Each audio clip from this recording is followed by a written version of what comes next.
अस्सलाम वालेकुम वरहमतुल्लाहि वबरकातुहू। आपका स्वागत है भारत बोले हल्ला बोल में। मैं हूं आपके साथ एम फयाज कमर। आप देख रहे हैं भारत बोले हल्ला बोल। दोस्तों, आप सब जानते हैं कि कल जो है पार्लियामेंट के अंदर वक्फ संशोधन बिल पेश किया गया था। उस पर पक्ष और विपक्ष अपने तौर तरीके से अपनी बात रख रहे थे, जिसमें कि हैरानी हुई, ख़ासतौर से मुसलमानों को हैरानी हुई इस चीज़ को देखकर कि जिससे उम्मीद लगाकर बैठे थे मुसलमान, यानी कि जेडीयू और टीडीपी तेलुगु देशम पार्टी, इसी तरीके से जनता दल यू, नीतीश कुमार और चंद्रबाबू नायडू और चिराग पासवान से मुसलमान ये उम्मीद लगाकर बैठे थे कि किसी तरीके से इस बिल की ये तीनों मुखालिफत करेंगे, और जैसे ही इस बिल की ये मुखालिफत करेंगे तो ये बिल पास नहीं हो पाएगा। लेकिन नीतीश कुमार यहाँ पर जो है गेम खेलते हुए नजर आए। उसको गेम ही कहूँगा मैं, क्योंकि उन्होंने कहा था कि पार्लियामेंट में कॉपी सामने आने के बाद ही हम अपना स्टैंड क्लियर करेंगे। उसके बाद जो है उन्होंने अपनी एक शर्त रख दी। शर्त रखने के बाद जो अब उनके पास एक बोलने का मौका है कि मैंने ये बातें रखी थी, हमारी बातों को पूरी की गई सरकार की तरफ से, इसलिए हम इस बिल के समर्थन किए हैं। वहीं पर जो है चंद्रबाबू नायडू ने इस बात को कहा था कि इस बिल की हम मुसलमानों की जायदाद को ख़त्म होने नहीं देंगे, मुसलमानों की जायदाद को हम बर्बाद होने नहीं देंगे। तो मुसलमानों को कहीं ना कहीं इस बात का अंदाज़ा था, इस बात की उम्मीद थी कि चंद्रबाबू नायडू और जो है चिराग पासवान, नीतीश कुमार जो इस बिल की मुखालिफत करेंगे और ये बिल पार्लियामेंट के अंदर पास नहीं होगा। तो मैं आपको बता दूं कि पार्लियामेंट के अंदर ये बिल पास हो चुका है। पार्लियामेंट के बाद अब राज्यसभा में ये बिल जाना है, और वहाँ पर भी उम्मीद ये लगाई जा रही है कि राज्यसभा के अंदर भी ये बिल पास हो जाएगा। वहीं पर मैं आपको बताऊं, बहुत सारे नेताओं का बयान आया, जिसमें कि लल्लन सिंह जो कि जेडीयू के नेता हैं और केंद्रीय मंत्री हैं, उन्होंने कहा कि इस बिल को लाने में जो है हमें शुक्रिया अदा करना चाहिए प्रधानमंत्री जी का।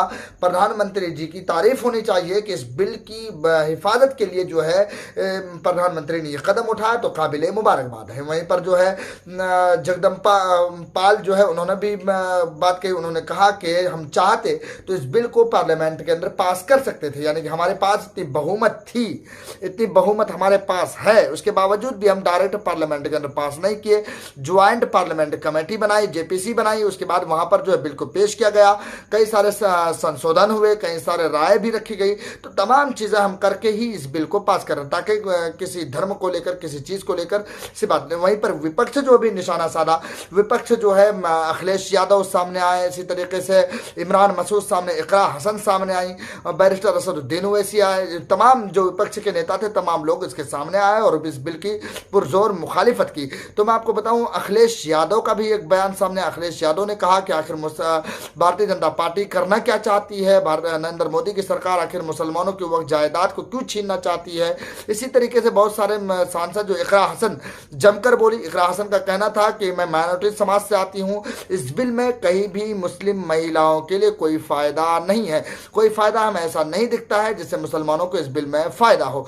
वहीं पर जो है और भी दीगर सांसद वहां पर सामने आए। इसी तरीके से गगोई जो कि कांग्रेस के सांसद हैं, उन्होंने भी ज़बरदस्त बात कही। उन्होंने कहा कि इस बिल की हम मुखालिफत करते हैं, क्योंकि ये इस बिल के अंदर जो है हिंदू, मुसलमान और मंदिर मस्जिद करने वाली बातें हैं। इस बिल में कहीं ना कहीं मुसलमानों की जो जायदाद है, मुसलमानों की जो संपत्तियां हैं, उनको ख़त्म करने की कोशिश की जा रही है। गगोई जो किरण रिजिजू जो है, जो पार्लियामेंट कार्य मंत्री हैं, उन्होंने भी जो इल्ज़ामात लगाए थे कांग्रेस पार्टी के ऊपर 2013 के बिल के ऊपर बिल को लेकर, जो उन्होंने, तो गगोई जो है इस बात की सफाई देते हुए कहा कि सरासर झूठ बोलते हुए नजर आ रहे हैं, ये झूठ बोल रहे हैं, इस बिल के अंदर कहीं पर भी ऐसा कुछ नहीं। वहीं पर मैं आपको बताऊं कि गृह मंत्री अमित शाह का तेवर भी दिखने को मिला। गृह मंत्री अमित शाह दो टोक ये कहते हुए पर नजर आए कि ये पार्लियामेंट का कानून है, ये संसद का कानून है, संसद भवन का कानून है, ये हर किसी को मानना पड़ेगा। यानी कि पार्लियामेंट के अंदर जो कानून पास हो जाए वो कानून पत्थर की लकीर बन जाती जाती है, आपको माननी ही पड़ेगी। अगर कोई नहीं मानेंगे तो सांसद विरोधी कहलाएंगे। वहीं पर मैं आपको बताऊं कि इस पर सवाल भी उठता है, खुद भारतीय जनता पार्टी पर इस सवाल उठता है कि 1991 का एक्ट मौजूद है, आखिर उस एक्ट को आप क्यों नहीं मानते हैं? पार्लियामेंट के अंदर ही कानून बना था 1991 का एक्ट, जो मुस्लिम जो जितने भी जो है साबिका जो इमारतें हैं, जो जायदादें हैं, उस पर किसी किस्म की कोई दखल अंदाजी नहीं की जाएगी। यानी कि 1991 में भी एक्ट बना था कि जितने भी मसाजिद हैं, खासतौर से मस्जिदों को लेकर, क्योंकि बाबरी मस्जिद का उस वक्त मामला चल रहा था, तो बाबरी मस्जिद के बाद जो जितने भी इमारतें हैं, जितने भी मस्जिदें हैं, उन पर किसी तरह का कोई हाथ नहीं लगा सकता, उनके ऊपर कोई आवाज़ नहीं उठा सकता है, वो अपनी जगह पर वैसे के वैसे महफूज रहेगा। लेकिन उसके बाद देखने को ये मिलता है, पार्लियामेंट जो है बाबरी मस्जिद का फैसला आता है, उसके बाद जो है मथुरा, इसी तरीके से वाराणसी, बहुत सारी जगहों पर जो है मसाजिद के ऊपर, संभल के ऊपर सवाल उठने शुरू हो गए।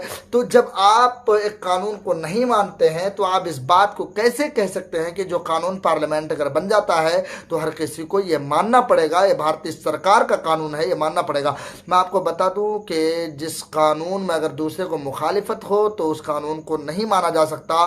गृह मंत्री जी, आप ये कानून ला रहे हैं, ये कानून लाए, मुझे पता है कि आपका ये बिल जो है पास होना है, और ये बिल आपके पास बहुमत है, फुल बहुमत में सरकार है आपकी, तो ये बिल पास होकर रहेगा, इसमें किसी किस्म की कोई शक व शुबा नहीं है। लेकिन ये ज़बरदस्ती कहना कि ये बिल पास होगा और ये कानून बनकर रहेगा और ये कानून हर किसी को मानना पड़ेगा, मैं समझता हूँ सेकुलरिज्म के लिए ये खतरनाक बात है, और सेकुलरिज्म के लिए सबसे खतरनाक अगर बात कहें तो यही होगा।